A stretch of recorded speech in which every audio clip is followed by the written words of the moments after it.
Boise saw the nation's sharpest decline in rents this month, with prices down 3% from September to October. The rent costs actually decreased a little bit since that peak in the summer. Do you maybe have an idea why that is? No, I don't know if maybe some of the supply is catching up with a bit of the demand. We knew that the prices couldn't just continue to go up and up and up without any change in direction. Despite this, a November report shows rental costs in Boise are up 21.4% compared to the same time last year. The executive director of the Boise City Ada County Housing Authorities, Deanna Watson, says Boise is facing a new era. As director of the Housing Authority for almost 25 years, I've never seen these kinds of increases over a sustained period of time like we're seeing.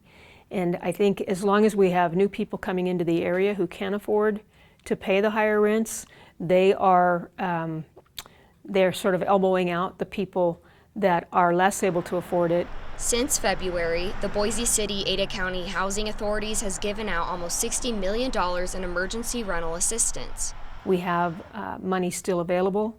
We encourage any renters in Boise or Ada County who have felt the impact of COVID, who are at or below 80% of median income, which captures the vast majority of renters in the area, to get in touch with us.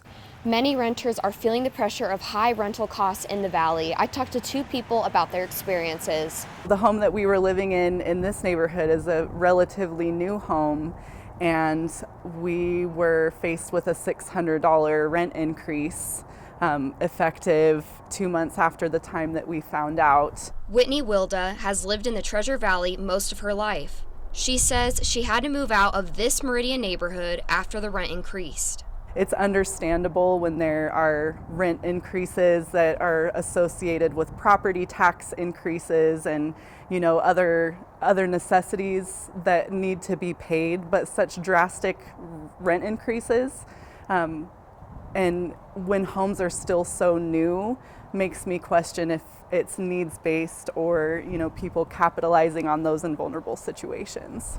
Wilda says finding affordable housing has been hard. With the influx of people who are moving in and wages remaining the same, it's making it very difficult for people who have lived here their whole lives to remain here. Back in Boise, Gino Aguilar says he has lived in Boise for 30 years and has been in the same duplex for 22 years. All of a sudden, during the year, we'd get a letter saying rent's going to go up $50, and then again $50, and then when I found you, I was online just looking around because we got a letter that day that said it was going up $100. On top of the rent increases, he said his photography business took a hit due to COVID-19.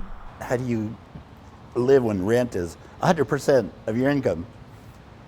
And although I still do photography jobs, so I guess I can't say 100%, but 90%, 80% of your income?